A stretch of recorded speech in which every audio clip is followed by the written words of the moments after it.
Welcome students. Today we are going to discuss the dinitrogen complexes. In dinitrogen complexes में क्या होता है, आपका जो N2 मॉलिक्यूल है वो मेटल को के साथ बॉन्ड का फॉर्मेशन करता है। अगर हम N2 मॉलिक्यूल में बॉन्डिंग के बारे में बात करें तो जो 2N एटम है वो आपस में 3 बॉन्ड से अटैच्ड होते हैं। इनके बीच में 3 बॉन्ड ऑर्डर प्रेजेंट होता है और each nitrogen atom carrying the 1 lone pair. ये इसका स्ट्रक्चर होता है N2 मॉलिक्यूल का, और इस तरह से ये मेटल को इलेक्ट्रॉन डोनेट करके मेटल डाइनाइट्रोजन कॉम्प्लेक्स का फॉर्मेशन करता है। जो N2 है डाइनाइट्रोजन मॉलिक्यूल है, ये आइसो इलेक्ट्रॉनिक होता है with the CO and NO positive. CO में भी 10 इलेक्ट्रॉन होते हैं, NO पॉजिटिव में भी 10 वैलेंस इलेक्ट्रॉन होते हैं, और आपका N2 मॉलिक्यूल जो होता है वो भी 10 इलेक्ट्रॉन कैरी करता है, 5 valence electron in the each nitrogen atom. तो लेकिन फिर भी अगर हम बात करें तो जो कार्बोनिल लिगेंड है और या फिर नाइट्रोसिल लिगेंड है, उनके बहुत सारे कंपाउंड अब तक बन चुके हैं, डिस्कवर हो चुके हैं। लेकिन जो आपका डाइनाइट्रोजन के साथ में जो कॉम्प्लेक्स फॉर्मेशन होता है वो स्लो प्रोसेस है। उसके बहुत कुछ एक फ्यू मेटल्स कॉम्प्लेक्सेस जो हैं अभी तक नोन है। उसका रीज़न ये है कि जो आपका मेटल और N2 का जो बॉन्ड बनता है वो कंपैरेटिवली वीक होता है। जो आपका CO और मेटल का बॉन्ड बनता है और जो आपका NO और मेटल का बॉन्ड बनता है उसका रीज़न क्या है, आप देखते हैं कि यहाँ पे एक बार सिग्मा बॉन्ड बनने के बाद मैंने बताया था आपको मेटल के फील्ड ऑर्बिटल्स जो होते हैं pi anti bonding orbital of NO में and pi anti bonding orbital of CO में बैक डोनेशन ऑफ इलेक्ट्रॉन करती है, जिससे यहाँ पे डबल बॉन्ड कैरेक्टर अराइज होता है, जिसकी वजह से ये लिगेंड मेटल के साथ में स्ट्रॉन्गली अटैच हो जाते हैं और स्ट्रॉन्ग बॉन्ड का फॉर्मेशन होता है। यहाँ पे N2 के पास भी पाई एंटी बॉन्डिंग प्रेजेंट होती है जो वैकेंट होती है। मेटल जो होता है यहाँ भी इलेक्ट्रॉन ट्रांसफर करता है, बट जो extent of back pi bonding होता है वो N2 के केस में कम होता है इन दोनों के कंपैरेटिवली। उसका रीज़न क्या है कि यहाँ पे जो आपका पोलैरिटी नहीं है मॉलिक्यूल में, जो नाइट्रोजन एंड नाइट्रोजन यहाँ पे इस तरह से अटैच है तो both are the same having same electronegativity. तो यहाँ पोलैरिटी जो होती है वो नहीं है, इलेक्ट्रॉन डेंसिटी बीच में लाई करती है दोनों एटम के। जबकि C और O में आपका जो है इलेक्ट्रॉन डेंसिटी पोलैरिटी वो टुवार्ड्स द ऑक्सीजन लाई करता है, और NO में भी पोलैरिटी टुवार्ड द ऑक्सीजन लाई करता है। जब कार्बन और नाइट्रोजन अपने इलेक्ट्रॉन जो होते हैं मेटल को डोनेट कर देते हैं तो उनमें इलेक्ट्रॉन डेफिशिएंसी आ जाती है। एक तो अपने इलेक्ट्रॉन मेटल को डोनेट कर देता है, साथ में इलेक्ट्रोनेगेटिव एटम उनके साथ अटैच होता है जो कि उनको मोर इलेक्ट्रॉन डेफिशिएंट बनाता है, जिसकी वजह से वो मेटल एटम से मेटल की फील्ड ऑर्बिटल से आसानी से इलेक्ट्रॉन रिसीव करता है through the back pi bonding. इसकी वजह से यहाँ स्ट्रॉन्ग बैक पाई बॉन्डिंग होती है और ये जो बॉन्ड बनता है इन लिगेंड्स का और मेटल एटम का वो स्ट्रॉन्ग बॉन्ड बनता है। जबकि डाइनाइट्रोजन मॉलिक्यूल के केस में क्या होता है कि यहाँ पे पोलैरिटी ना होने की वजह से नाइट्रोजन जो होता है वो इलेक्ट्रॉन डेंसिटी को फील कर रहा होता है। यहाँ सेंटर में इलेक्ट्रॉन डेंसिटी होती है और वो लेस इलेक्ट्रॉन डेफिशिएंट बनता है after donation of electron to the metal atom. So वो less back pi bonding show करता है विद मेटल एटम, जिसकी वजह से इनका जो बॉन्ड बनता है कंपैरेटिवली नाइट्रोजन के साथ वीक बनता है। और इसका रीज़न ये है कि मॉलिक्यूल में आपके जो डाइनाइट्रोजन कॉम्प्लेक्स है उसमें आपके N2 मॉलिक्यूल को बहुत आसानी से सब्सटीट्यूट किया जा सकता है या डिस्प्लेस किया जाता है विद द कार्बोनिल लिगेंड या नाइट्रोसिल लिगेंड के साथ में। या फिर हम कहें कि आपका कोई कॉम्प्लेक्स है जिसमें कार्बोनिल लिगेंड भी प्रेजेंट है और नाइट्रोजन मॉलिक्यूल भी प्रेजेंट है, उस केस में जो N2 है वो डिस्प्लेस आउट होगा with the incoming ligand, because metal और नाइट्रोजन का बॉन्ड जो है वीक है कंपेरेटिवली मेटल और कार्बन के बॉन्ड के। अब हम बात करें तो जो इसका फर्स्ट डाइनाइट्रोजन कॉम्प्लेक्स जो था वो एलन एंड सिनॉफ ने 1965 में सिंथेसाइज किया था, दैट वाज पेंटाअमाइन डाइनाइट्रोजन रुथेनियम, जिसमें जो कि एक कैटायनिक कॉम्प्लेक्स था। Ruthenium was in second oxidation state, और इन्होंने जो सिंथेसाइज किया था इनको इस मैनर में किया था। जो इसका रिएक्टेंट इन्होंने यूज़ किया था that was pentaammine chloride ruthenium in the presence of zinc and Hg। जब इसका रिडक्शन कराया गया तो it get convert into the penta aqua pentaammine ruthenium dication complex. After that इस पेंटाडाइमाइन एक्वा कॉम्प्लेक्स को जब रिएक्ट कराया गया विद द N2 मॉलिक्यूल या in the presence of N2, then it get displace the oxygen bond of the ruthenium and N2 get attach with the ruthenium metal. और यहाँ पे आपका first जो है आपका मेटल डाइनाइट्रोजन कॉम्प्लेक्स का preparation हुआ इस मैनर में। और जो यहाँ पे जो न्यूक्लियोफिलिसिटी है यहाँ पे बहुत ज़्यादा स्ट्रॉन्ग है नाइट्रोजन की, जो कि जैसे ये कैसे पता चल रहा है, बिकॉज यहाँ पे हम देख रहे हैं इस रिएक्शन में नाइट्रोजन ने वाटर मॉलिक्यूल को आसानी से डिस्प्लेस आउट कर दिया। ये इंडिकेट करता है कि जो डाइनाइट्रोजन मॉलिक्यूल का जो न्यूक्लियोफिलिसिटी है वो काफ़ी अच्छी है यहाँ पे, और इस बेटर न्यूक्लियोफिलिसिटी की वजह से ही ये जो कॉम्प्लेक्स बना है ये डाइमर में भी कन्वर्ट हो जाता है। ये जो N2 मॉलिक्यूल है इसमें दूसरा जो नाइट्रोजन एटम है, एक नाइट्रोजन एटम ने एक बार इलेक्ट्रॉन डोनेट करके वाटर को डिस्प्लेट कर दिया और रुथेनियम के साथ अटैच हो गया।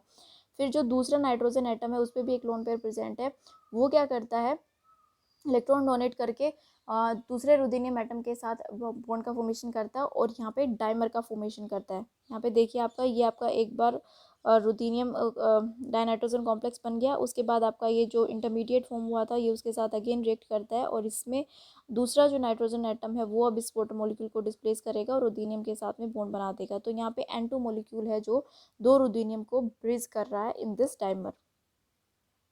This all about due to the nucleophilicity of the N2। अगर ये हाईली न्यूक्लियोफिलिक नहीं होगा तो यहाँ डाइमर का फॉर्मेशन नहीं हो सकता। अगर हम बात करें बॉन्डिंग मोड्स की कि नाइट्रोजन मॉलिक्यूल जो है ये मेटल के साथ किस मोड से बाइंड करता है, तो यहाँ पे जो इसके बॉन्डिंग मोड है वो यहाँ 4 बॉन्डिंग मोड्स हैं। इसमें टर्मिनली अगर ये बाइंड करता है तो 2 टाइप से बाइंड कर सकता है, and on terminal and side on terminal. ये आपको एंड ऑन दिखाई दे रहा है जिसमें आपका एक मेटल के साथ नाइट्रोजन N2 मॉलिक्यूल का एक नाइट्रोजन अटैच है, इसको हम एंड ऑन टर्मिनल कहते हैं। और ये आपका साइड ऑन टर्मिनल है जिसमें आपके दोनों एन एटम्स के साथ में मेटल एटम जो है अटैच्ड है। इसको हम साइड ऑन टर्मिनल कहते हैं, मतलब दोनों N2 मॉलिक्यूल के साइड में आपका मेटल एटम अटैच हो रहा है और यहाँ पे दोनों में से किसी एक पोजीशन पे आपका एक एंड के ऊपर, 2 एंड है, 2 एंड में से एक एंड के ऊपर मेटल एटम अटैच है तो एंड ऑन टर्मिनल। और अगर दोनों एंड से मेटल अटैच है तो उसको साइड ऑन टर्मिनल कहते हैं। तो साइड ऑन टर्मिनल के केसेस हैं, बहुत कम केसेस यहाँ पे ऑब्जर्व किए गए हैं। अब no such case is observe in this bonding mode. Next जो बॉन्डिंग मोड होता है that is the bridging mode. Bridging mode में भी अगेन ये 2 टाइप से बाइंड कर सकता है। एक होता है एंड ऑन। एंड ऑन में क्या होता है, दो जो मेटल एटम को जिनको ये ब्रीज कर रहा होता है वो एक एक नाइट्रोजन एटम के कॉर्नर पे या एंड पे अटैच होती है। और एक होता है साइड ऑन ब्रीजिंग जिसमें क्या होता है कि एक नाइट्रोजन एटम जो होता है वो दोनों मेटल एटम से अटैच होगा। एंड ऑन में क्या दिख रहा है, एक एटम मेटल एटम जो है एक नाइट्रोजन से अटैच है, दूसरी मेटल एटम दूसरे नाइट्रोजन से अटैच है। लेकिन साइड ऑन ब्रेजिंग में आप क्या देख रहे हो कि दोनों ही नाइट्रोजन एटम जो है दोनों ही मेटल एटम से बॉन्ड का फॉर्मेशन कर रहे हैं। इसको हम कहेंगे साइड ऑन ब्रेजिंग। ये आपको दिखाई दे रहा है, ये नाइट्रोजन एटम जो है इस मेटल से भी बॉन्ड बना रहा है और इस मेटल से भी, अगेन ये वाला नाइट्रोजन भी इस मेटल से भी और इस मेटल से, तो इसको हम साइड ऑन ब्रेजिंग कहते हैं। यहाँ पे एग्जाम्पल हैं आपके जो यहाँ पे डाइनाइट्रोजन मॉलिक्यूल जो फॉर्म हुए हैं उनके वेरियस एग्जाम्पल्स आपको दिखाई दे रहे हैं। ये जो बॉन्डिंग है this is end on bonding, again this is end on bonding, ये भी एंड ऑन बॉन्डिंग का एग्जाम्पल है। All are the example of end on terminal bonding. Next preparation of dinitrogen complexes की अगर हम बात करें तो जो आपके नॉर्मल जो कोई भी कॉम्प्लेक्स है उनको जो होता है डाइनाइट्रोजन लिगेंड या फिर अजाइड के साथ रिएक्ट कराकर in the presence of reducing agent we can prepare the dinitrogen complexes. यहाँ पे आपको दिखाई दे रहा होगा कोबाल्ट ट्राईएसीटेट, ये है आपका कंपाउंड जिसको ट्राईफिनाइल फोस्फाइन के 3 मॉलिक्यूल के साथ रिएक्ट कराया जा रहा है with the N2 molecule in the presence of catalyst AlC4H9 at 1 atmospheric pressure. तो यहाँ पे आप देख पा रहे हो आपका एसीटेट ग्रुप रिप्लेस हो गया है और यहाँ पे 3 ट्राईफिनाइल फोस्फाइन अटैच हो गया है और एक N2 मॉलिक्यूल और एक हाइड्रोजन यहाँ पे प्रेजेंट है। तो ये अब डाइनाइट्रोजन कॉम्प्लेक्स का फॉर्मेशन हुआ। इसके अलावा ट्रांजिशन मेटल हैलाइड्स का इन द प्रेजेंस ऑफ ट्राईफिनाइल या डाईफिनाइल इथाइल फोस्फाइन के साथ इन द प्रेजेंस ऑफ N2 जब रिएक्शन कराते हैं in presence of reducing agent NaBH4 then we can also prepare the iron based dinitrogen complex. ठीक है, ये वेरियस यहाँ पे एग्जांपल्स हैं। Same method of preparation follow हो रहा है, डाइनाइट्रोजन का डायरेक्टली रिएक्शन कराना विद द कॉम्प्लेक्स या फिर अजाइड की फॉर्म में भी यहाँ पे हम रिएक्शन करा सकते हैं। जैसे यहाँ पे एग्जांपल है आपका, यहाँ पे अजाइड जो है वो रिएक्ट कर रहा है आपका Vaska complex, this is your Vaska complex, उसके साथ अजाइड रिएक्ट कर रहा है जिसमें आपका N3 होता है, N3 में से N2 जो होता है इरिडियम के साथ अटैच हो जाता है और एक N जो होता है यहाँ पे रिमूव आउट हो जाता है। ये इसके प्रिपरेटरी मेथड से। अब बात करते हैं रिएक्शंस ऑफ N2 कॉम्प्लेक्स। जो आपका कॉम्प्लेक्स प्रिपेयर हो गया वो किस तरह की रिएक्शन शो कर सकता है। तो अभी मैं ऊपर डिस्कस करके आई थी आपके साथ में कि जो CO और NO है वो बेटर पाई एक्सेप्टर है, वो अच्छा पाई एक्सेप्ट करते हैं बिकॉज जो उनमें पोलैरिटी प्रेजेंट होती है। ऑक्सीजन की वजह से ये लोग, जो कार्बन और नाइट्रोजन है, वो इलेक्ट्रॉन डेफिशिएंट हो जाते हैं, जिसकी वजह से ये मोर ईगर हो जाते हैं to accept the electron from the metal atom. जबकि जो N2 होता है उसमें पोलैरिटी नहीं होने की वजह से ये कंपैरेटिवली लेस पाई एसिड होता है। सो अगर हम बात करें तो मॉलिक्यूल्स में अगर N2 प्रेजेंट है तो it can be displace out with the another ligand, या फिर हम कहें कि ईजिली रिमूव आउट हो जाता है मेटल एटम से, बिकॉज मेटल एटम और इसका बॉन्ड इतना ज़्यादा स्ट्रॉन्ग नहीं होता। यहाँ पे आपको दिखाई दे रहा है ये आपका कोबाल्ट के साथ N2 का बॉन्ड था और ये बॉन्ड टूट जाता है इन द प्रेजेंस ऑफ नाइट्रोसिल या फिर नाइट्रिक ऑक्साइड के प्रेजेंस में। N2 get replace out with the NO, N2 can replace out with the CO also. यहाँ से देख पा रहे हैं N2 रिलीज आउट हो जाता है, CCl4 के साथ रिलेट होकर क्लोरोफॉर्म का फॉर्मेशन करता है, N2 का फॉर्मेशन करता है। I2 के साथ भी रिमूव आउट हो जाता है N2। मतलब कहने का क्या है कि ये आसानी से सब्स्टिट्यूशन रिएक्शन दे सकता है बिकॉज नाइट्रोजन और मेटल का बॉन्ड ज़्यादा स्ट्रॉन्ग नहीं है because of week pi acid character of the N2 molecule. अब बैक पाई बॉन्डिंग की अगर हम इसमें बात करें तो अगेन इस पर सेम कॉन्सेप्ट अप्लाई होगा कि आपका जो N2 है उसमें बैक पाई बॉन्ड होगी ज़रूर बिकॉज इसमें एंटी बॉन्डिंग पाई प्रेजेंट है। लेकिन इसमें जो आपका बैक पाई बॉन्डिंग जो NO और CO के केस में होती है उससे कम होती है।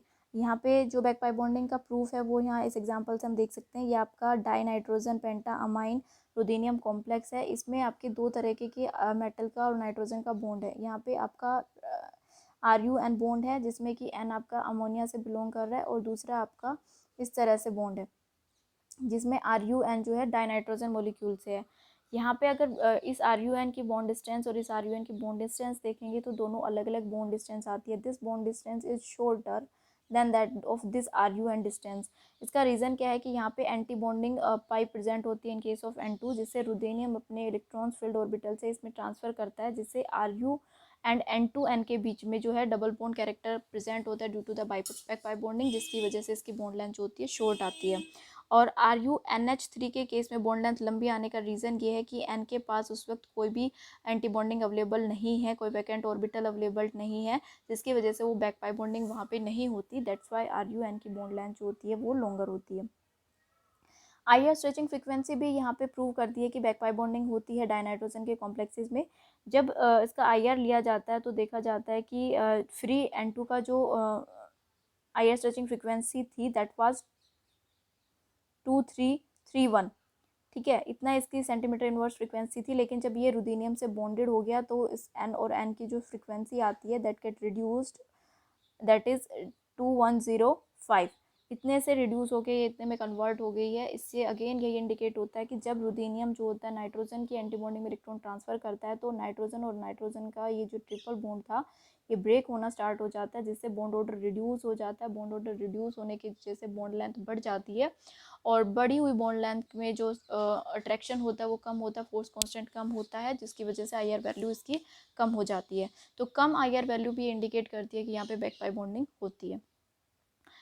इसके अलावा जो होता है आपका डिस्प्लेसमेंट में का मैं आपको बता चुकी हूँ कि आपका अगर कॉम्प्लेक्स में कार्बोनिल प्रेजेंट है या नाइट्रोसिल प्रेजेंट है तो उसमें ये और डाइनाइट्रोजन प्रेजेंट है तो उन तीनों में से जो है आपका dinitrogen will get remove out then that of carbonyl या फिर nitrosyl. Again reason is same कि कार्बोनिल और नाइट्रोसिल के बीच में जो बॉन्ड होता है मेटल के साथ में वो स्ट्रॉन्ग होता है, they are strongly attached with the metal atom comparatively dinitrogen. So displacement के टाइम में जो है N2 molecule will remove out rather than the carbonyl और द नाइट्रोसिल लिगेंड।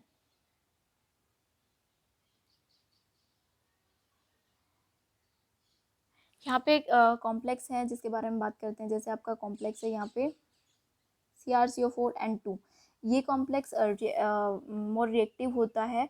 मतलब ये कॉम्प्लेक्स जो होता है डाइनाइट्रोजन जो कॉम्प्लेक्स फॉर्म हो रहा है ये डिकम्पोज हो जाता है आसानी से।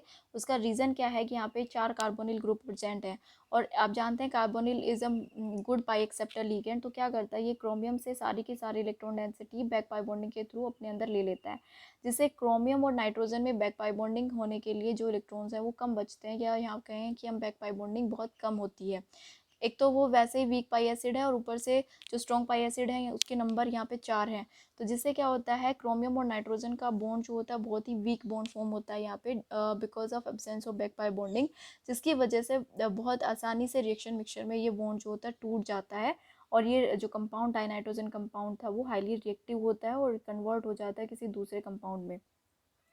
वहीं पे इस कंपाउंड को जो CrCO4N2 है इसको स्टेबल में कन्वर्ट किया जा सकता है by replacing the cobalt carbonyl group with the triphenyl phosphine या फिर फोस्फाइन सब्सटीट्यूटेड लिगेंड। उससे क्या होगा, जब हम CO को रिमूव करके यहाँ पे कोई PPH3 या सब्सटीट्यूटेड फोस्फाइन यहाँ पे लगा देंगे तो उससे क्या होगा, जो PPH3 ग्रुप है या फिनाइल फोस्फाइन ग्रुप है वो क्या करता है, वो सिर्फ सिग्मा डोनर है, वो पाई एक्सेप्टर नहीं होता। तो जिससे क्या होता है, वो सिग्मा डोनेट करके electron density on the metal atom increase करेगा। वो स्ट्रॉन्ग इलेक्ट्रॉन डेंसिटी जो है नाइट्रोजन के pass through the back bonding जाएगी, जिससे मेटल का और नाइट्रोजन का बॉन्ड स्ट्रॉन्ग हो जाएगा और जिसकी वजह से वो डाइनाइट्रोजन कॉम्प्लेक्स है वो स्टेबल हो जाएगा और अब उसका सब्सटीट्यूशन इतनी आसानी से नहीं होगा। तो उसको आइसोलेट किया जा सकता है eight normal room temperature condition पे। तो इस तरह से जो नंबर ऑफ कार्बोनिल है वो आपके डाइनाइट्रोजन कॉम्प्लेक्स को अनस्टेबल बनाते हैं और उसको जब सब्सटीट्यूट किया जा सकता है कार्बोनिल को with the strong sigma donor ligand, तो stability of the dinitrogen complex को इंक्रीज किया जा सकता है। यहाँ पे आपको कॉम्प्लेक्स दिखाई दे रहा है जो उसको हमने सब्सटीट्यूट करके बनाया है CO3 PCY2। तो इसमें यहाँ पे आपका N2 इंट्रोड्यूस हो गया है। आपका जो CO3 MO ये डाइनाइट्रोजन कॉम्प्लेक्स का फॉर्मेशन करता है। जो N2 है यहाँ पे एंड ऑन टर्मिनल बॉन्डिंग को शो करता है। जो आपका फर्स्ट डाइनाइट्रोजन कॉम्प्लेक्स था उसमें भी जो आपका बॉन्डिंग मोड है नाइट्रोजन का वो एंड ऑन टर्मिनल बॉन्डिंग है। और जब वो डाइमर का फॉर्मेशन कर रहा था फर्स्ट आपका जो डाइनाइट्रोजन कॉम्प्लेक्स था उसमें आपका जो होता है साइड ऑन बॉन्डिंग जो है नाइट्रोजन शो कर रहा है, सॉरी उसमें आपका एंड ऑन ब्रीजिंग शो कर रहा होता है। जो साइड ऑन ब्रीजिंग का जो एग्जांपल है वो यहाँ पे एप्लोक एलिमेंट अगर मेटल एटम प्रेजेंट है डाइनाइट्रोजन कॉम्प्लेक्स में, इस जैसे कि सैम्ब्रेमियम यहाँ प्रेजेंट है और यहाँ पे डाइनाइट्रोजन मॉलिक्यूल इसमें एज ए लिगेंड प्रेजेंट है, तो इस केस में जो आपका डाइमर जब बनेगा तो जो आपका N2 है वो ब्रिज करेगा दो सैम्ब्रेमियम को और जो बॉन्डिंग मोड होगा उसका साइड ऑन ब्रीजिंग होगा। जो आपका फर्स्ट कंपाउंड प्रिपेयर हुआ था उसमें जो ब्रीजिंग करने वाला N2 था वो एंड ऑन ब्रीजिंग था।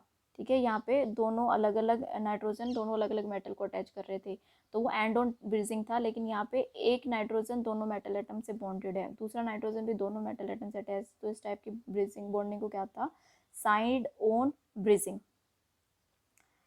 ठीक है, अगर हम यूजेस की बात करें डाइनाइट्रोजन कॉम्प्लेक्सेस की, तो डाइनाइट्रोजन जो कॉम्प्लेक्स हैं वो यूज करे जाते हैं for the fixation of nitrogen. N2 molecule को फिक्स करने के लिए यूज़ किया जाता है। बहुत ज़्यादा इसके एडवांटेज हैं इन द एग्रीकल्चर फील्ड। और यहाँ पे वेरियस डाइनाइट्रोजन कॉम्प्लेक्स हैं जिसमें मेटल एटम मोलिब्डेनम भी हो सकता है, टंगस्टन भी हो सकता है, जो कि N2 मॉलिक्यूल को कन्वर्ट करते हैं NH3 में। यहाँ पे आपको रिएक्शन दिखाई दे रहा होगा।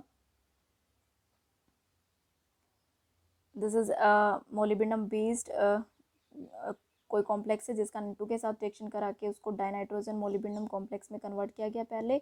अब इन the presence of acid proton जो उसको प्रोवाइड करते हैं इस डाइनाइट्रोजन कॉम्प्लेक्स को, तो यहाँ से 2 मोल ऑफ अमोनिया प्रोड्यूस होता है, जिससे क्या हो रहा है कि आपका N2 मॉलिक्यूल का फिक्सेशन हो गया। इस प्रोसेस को हम कहते हैं जब N2 gate convert into ammonia और डेरिवेटिव ऑफ अमोनिया, तो उस प्रोसेस को कहा जाता है फिक्सेशन ऑफ नाइट्रोजन। और जब अमोनिया फॉर्म करता है तो उसको अमोनोफिकेशन कहा जाता है। ठीक है, तो इस जो डाइनाइट्रोजन होता है हाईली जो होता है स्टेबल कॉम्प्लेक्स होता है, लेस रिएक्टिव होता है, तो उसको, और जो आपको पता है नाइट्रोजन बहुत ज़्यादा इंपॉर्टेंट रोल प्ले कराता है प्लांट्स के न्यूट्रिशन में भी और ह्यूमन बॉडी में भी। अमीनो एसिड जो हमारे बॉडी में प्रेजेंट होती है उसमें नाइट्रोजन NH2 ग्रुप के फॉर्म में प्रेजेंट होता है। तो नाइट्रोजन का लिविंग बीइंग के ऊपर बहुत ज़्यादा इंपॉर्टेंस होता है। लेकिन N2 मॉलिक्यूल एटमॉस्फेयर में काफ़ी इनर्ट होता है, वो रिएक्ट बहुत कम करता है, तो उसको फिक्स कराना पड़ता है by the help of various enzymes और या फिर वेरियस कैटालिटिक प्रोसेसेस। तो यहाँ पे जो आपके डाइनाइट्रोजन कॉम्प्लेक्स हैं वो इस प्रोसेस को करवाने में काफ़ी हेल्पफुल रोल प्ले करते हैं। और इसका रिसेंट जो यूज़ किया जाता है इन कॉम्प्लेक्सेस का वो एग्रीकल्चर और इंडस्ट्री में काफ़ी अच्छा यूज़ किया जा रहा है इनका for the fixation of the dinitrogen molecule. So this is all about the dinitrogen complexes. आज हमने पढ़ा डाइनाइट्रोजन मॉलिक्यूल्स क्या होते हैं, मेटल के साथ कैसे बॉन्ड बनाते हैं, उन फर्स्ट जो डाइनाइट्रोजन कॉम्प्लेक्स था वो कैसे प्रिपेयर किया गया, फिर हमने देखा कि बॉन्डिंग मोड्स क्या क्या हो सकते हैं डाइनाइट्रोजन मॉलिक्यूल के मेटल के साथ अटैच होने के। देन हमने देखा कि वो क्या क्या प्रॉपर्टीज शो कर सकता है, क्या क्या रिएक्शन शो कर सकता है। कार्बन मोनोऑक्साइड, नाइट्रोसिल और डाइनाइट्रोजन कॉम्प्लेक्सेस का कंपैरिजन हमने देखा यहाँ पे, कौन सा ज़्यादा स्ट्रॉन्गली अटैच होता है मेटल एटम के साथ, कौन सा वीकली अटैच होता है मेटल एटम के साथ में, ये सब हमने डिस्कस किया। तो अभी मैं आपको अगर एक समराइज़ करूँ तो मैं हमने अपनी प्रीवियस वीडियोस में भी पढ़ लिया, हमने मेटल कार्बोनिल्स हमने पढ़े हैं, मेटल नाइट्रोसिल्स हमने पढ़े हैं, और आज हमने पढ़ा है मेटल डाइनाइट्रोजन। तो अगर मैं बात करूँ तो यहाँ पे जो सबसे ज़्यादा स्ट्रॉन्ग बॉन्ड बनता है मेटल के साथ में वो मेटल नाइट्रोसिल का बनता है, देन मेटल कार्बोनिल का बनता है, और उसके बाद थर्ड वन नंबर पे मेटल डाइनाइट्रोजन का बनता है। मेटल नाइट्रोजन के बीच में और मेटल सी के बीच में इलेक्ट्रॉन ट्रांसफर पाई एंटी बॉन्डिंग में होता है। दोनों ही पोलर नेचर के होते हैं, कि नॉन पोलर नेचर का होने की वजह से लेस बैकपाई बॉन्डिंग शो करता है। ये दोनों ही पोलर हैं, लेकिन इन दोनों में से नाइट्रोसिल ज़्यादा स्ट्रॉन्ग क्यों बनाता है? बिकॉज नाइट्रोसिल में जो nitrogen atom more electronegative atom होता है कंपेरेटिवली कार्बन के, तो ये बैकपाई बॉन्डिंग में मेटल से इलेक्ट्रॉन ज़्यादा स्ट्रॉन्गली अट्रैक्ट करता है कंपेरेटिवली कार्बन के। इसीलिए मेटल नाइट्रोसिल सबसे ज़्यादा स्ट्रॉन्ग, फिर then metal carbonyl and then metal dinitrogen. तो ये जो आपको चीज़ हेल्पफुल होगी जब आपसे कोई कॉम्प्लेक्स रिएक्शन गिवन है और आपसे सब्सटीट्यूशन करवाया जा रहा है, तो आपको ये ध्यान रखना है कि कौन सा जो एटम है वो सबसे पहले सब्सटीट्यूट होगा। अगर तीनों प्रेजेंट है मॉलिक्यूल में तो इनकमिंग लिगेंड के साथ में N2 विल डिस्प्लेस आउट, फिर N2 के डिस्प्लेसमेंट के बाद जो आपका कार्बोनिल लिगेंड है वो डिस्प्लेस आउट होगा, एंड देन लास्ट में nitrosyl will displace out. So I hope you will understand the topic. Thank you.